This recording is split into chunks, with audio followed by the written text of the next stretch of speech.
सुरू आहे हे आता तुम्हालाही माहिती आहे. वसई विरार महानगरपालिकेच्या तत्कालीन आयुक्तांवर धाड पडली ईडीची आणि त्यांना त्या पदावर माझ्या माहितीप्रमाणे नियमबाह्य पद्धतीनं बसवण्यात आलं. आणि दादा भुसे यांचा आग्रह होता हे मी अनेकदा पाहिला आहे. उद्धव ठाकरे, सन्माननीय उद्धव ठाकरे या राज्याचे मुख्यमंत्री असताना ती नेमणूक व्हावी अशी त्यांची भूमिका होती, पण ती एकनाथ शिंदे यांनी त्यांची इच्छा पूर्ण केली. आता ज्या अर्थी ईडीच्या धाडी पडलेल्या आहेत, फडणवीस मंत्रिमंडळातील एका मंत्र्यानं नियुक्त केलेल्या आयुक्तावर, याचा अर्थ त्या धाडीचे धागेदोरे त्या संबंधित मंत्र्यापर्यंत जाऊ शकतात. कारण तो अधिकारी नेमण्याचं काम दादा भुसे यांनी केलं असं चर्चा तेव्हाही होती, आजही आहे. आणि ते रेकॉर्डवरती आहे, त्यांचे शिफारसपत्र आहेत माझ्या माहितीप्रमाणे. पण ठीक आहे, आता पाहू तपास यंत्रणा काय करतायत. की नवीन जो एक कायदा महाराष्ट्रामध्ये आलेला आहे, फडणवीस ॲक्ट, की समज द्या आणि सोडून द्या. जसं काल काही मंत्र्यांना समज दिली आणि सोडून दिला, हा नवीन फडणवीस ॲक्ट आला आहे महाराष्ट्रात.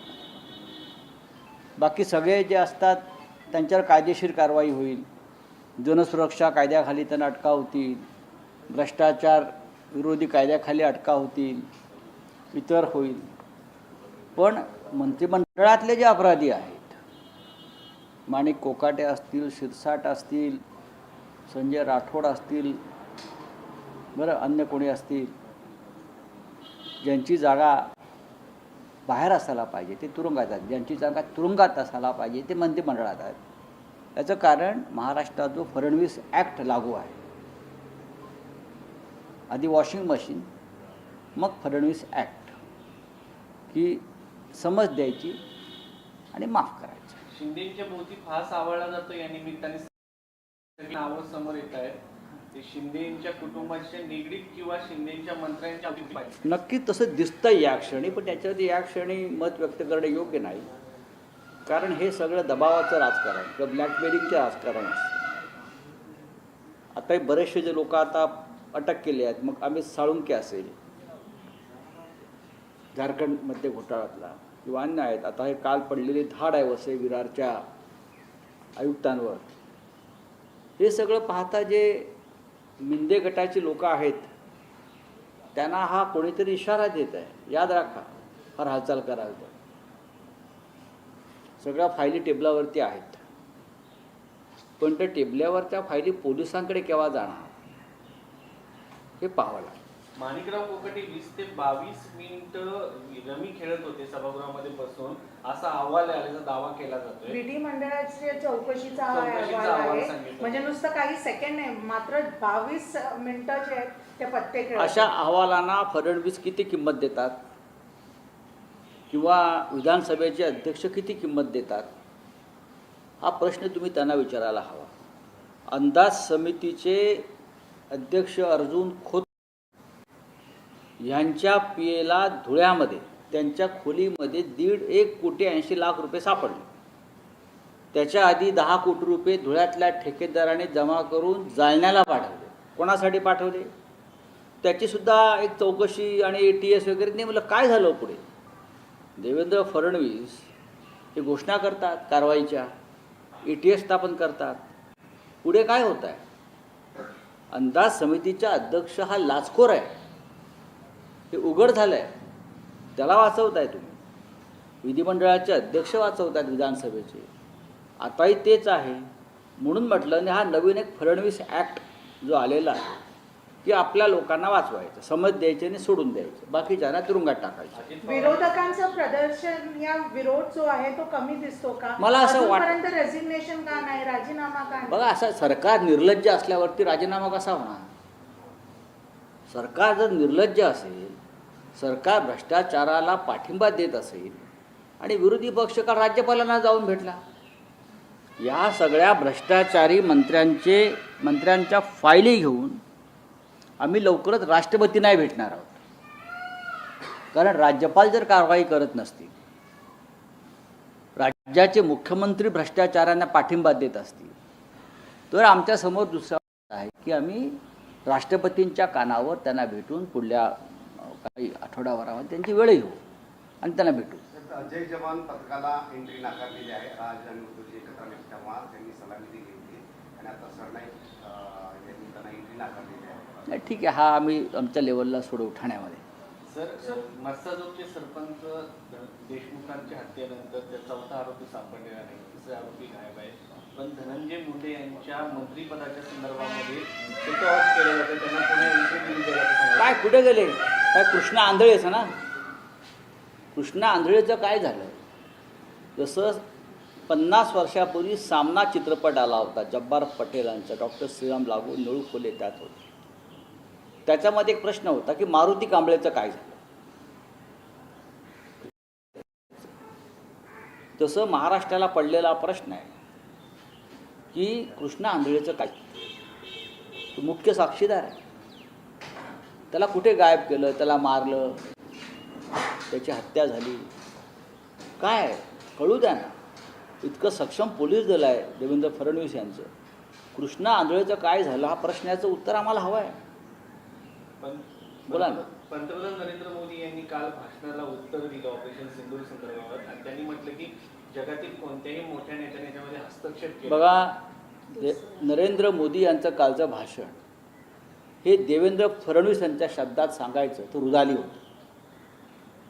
देवेंद्र फडणवीस यांचा आवडता शब्द आहे रुदाली, रडगाणं. कळलं का? ते रडगाणं होतं, म्हणजे भाजपचा शब्द आहे रुदाली. महाराष्ट्रामध्ये देवेंद्र फडणवीस यांनी प्रचलित केलेला शब्द आहे हा. त्यांच्या गुरुच्या बाबतीत पक्का बसतोय, रुदाली. रुदाली भाषणं कोणाची झाली काल विधिमंडळ पार्लमेंटला? तुम्ही भाषण आहे का राहुल गांधींचं, प्रियांका गांधींचं? राज्यसभेत मल्लिकार्जुन खरग्यांनी जे मुद्दे मांडले त्याच्यावरती उत्तर आहे का?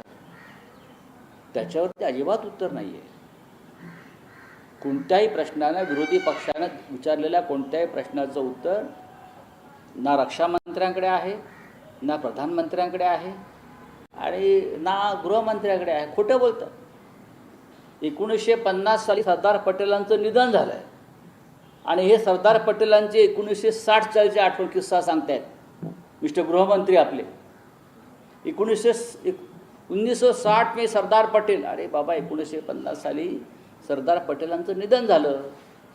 हा इतिहास त्यांचा. यांचा इतिहासाशी काय संबंधच नाही. मोदींच्या भाषणानंतर पण ट्रम्पने हे पहा, प्रेसिडेंट ट्रम्पचं नाव घेतलं नाही, चीनचं नाव घेतलं नाही. ज्या पाकिस्तानला भारताविरुद्ध युद्ध लढण्यासाठी चीननं सगळ्यात जास्त सहकार्य आणि मदत केलं, त्यांचं नेटवर्क वापरलं, त्यांचा बेस वापरला, त्यांची शस्त्र वापरली, त्यांची विमानं वापरली, त्या चीनचं नाव घ्यायला मोदी घाबरले हो. आणि प्रेसिडेंट ट्रम्प मोदी असं म्हणत होते माझ्यावरती कोणाचाही दबाव आला नाही, माझं कोणाही चर्चा नाही. काल मोदींचं भाषण संपल्यावरती परत ट्रम्प म्हणाले मी युद्ध थांबवलं. प्रेसिडेंट ट्रम्पचं नाव घ्यायला या सरकारची का फाटते हातभर तेच मला कळत नाही. हातभर फाटते हा शब्द अंडरलाईन आहे, कापायचा नाही.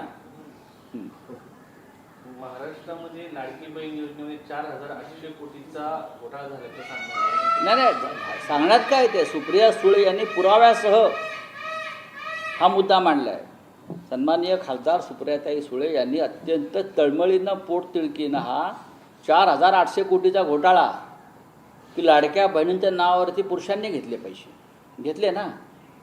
आता ह्याच्यावरती काय कारवाई करणार देवेंद्र फडणवीस? काय ह्यांनाही फडणवीस ॲक्ट लावणार? विसरून जा. हां, समज द्या आणि विसरून जा, हाच ॲक्ट लावणार ना तुम्ही.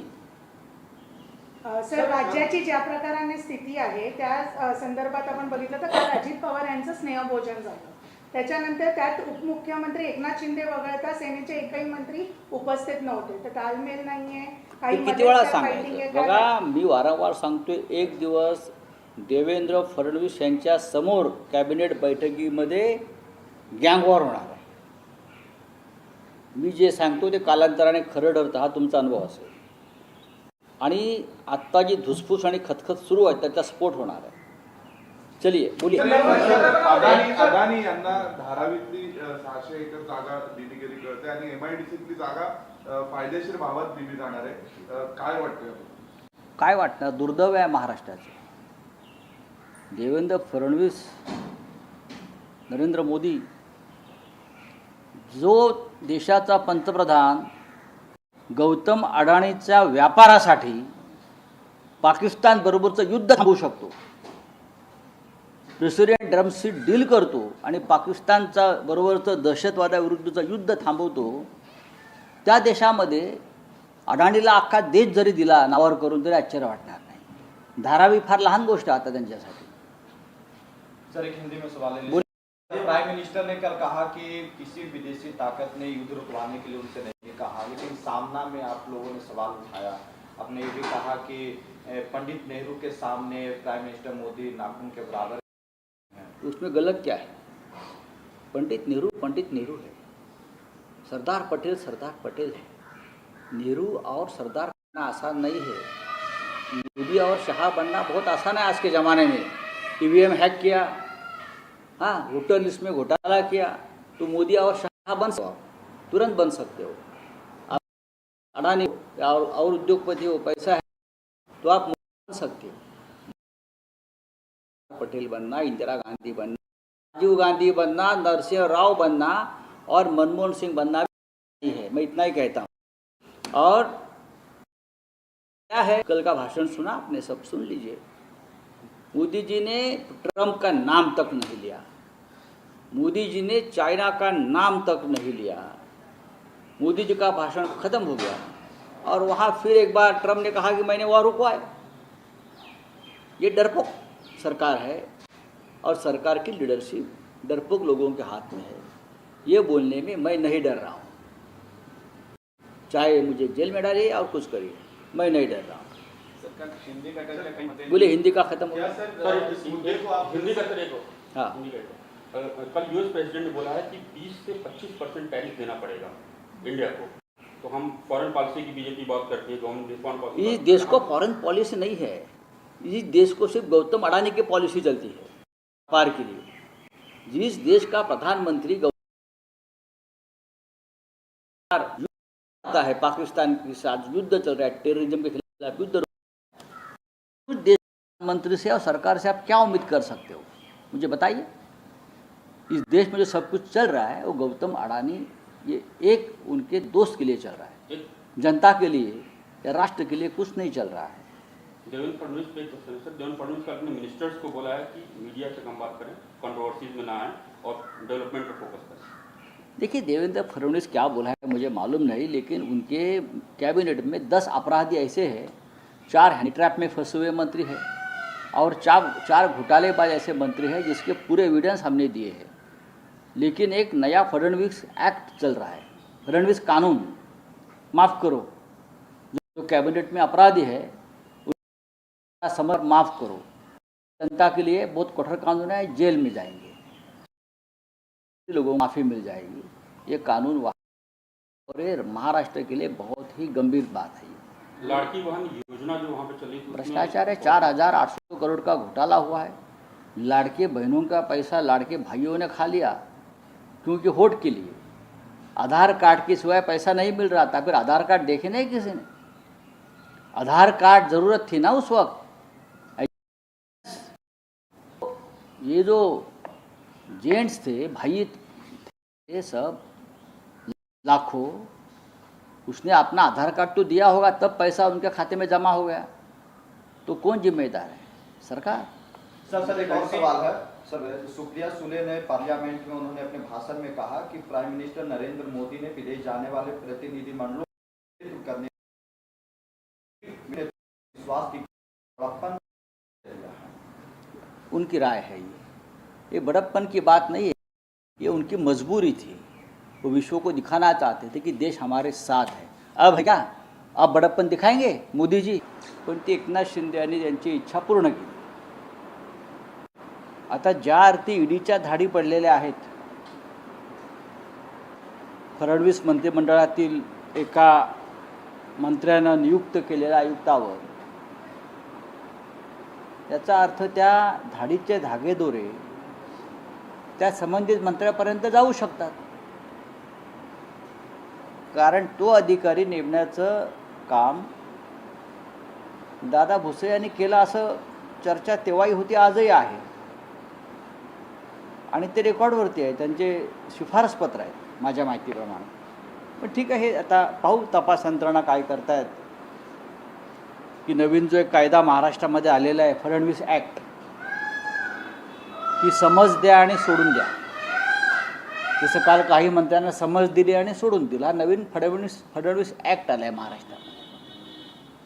बाकी सगळे जे असतात त्यांच्यावर कायदेशीर कारवाई होईल, जनसुरक्षा कायद्याखाली त्यांना अटका होतील, भ्रष्टाचार विरोधी कायद्याखाली अटका होतील, इतर होईल. पण मंत्रिमंडळातले जे अपराधी आहेत, माणिक कोकाटे असतील, शिरसाट असतील, संजय राठोड असतील, बरं अन्य कोणी असतील, ज्यांची जागा बाहेर असायला पाहिजे ते तुरुंगात आहेत, ज्यांची जागा तुरुंगात असायला पाहिजे ते मंत्रिमंडळात आहेत. याचं कारण महाराष्ट्रात जो फडणवीस ॲक्ट लागू आहे, आधी वॉशिंग मशीन मग फडणवीस ॲक्ट, ही समज द्यायची आणि माफ करायचं. शिंदेच्या भोवती फास आवळला जातो, या निमित्ताने सगळी नावं समोर येत आहेत. ते शिंदेच्या कुटुंबाच्या निगडीत किंवा शिंदेच्या मंत्र्यांच्या अवधी पाहिजे. नक्की तसं दिसतंय या क्षणी, पण त्याच्यावरती या क्षणी मत व्यक्त करणे योग्य नाही, कारण हे सगळं दबावाचं राजकारण किंवा ब्लॅकमेलिंगचे राजकारण असतं. आता बरेचसे जे लोक आता अटक केले आहेत, मग अमित साळुंके असेल झारखंडमध्ये घोटाळ्यातला, किंवा अन्य आहेत, आता हे काल पडलेले 10 डायव्हर्स आहे विरारच्या आयुक्तांवर, हे सगळं पाहता जे मिंदे गटाची लोक आहेत त्यांना हा कोणीतरी इशारा देत आहे, याद राखा, फार हालचाल कराल तर.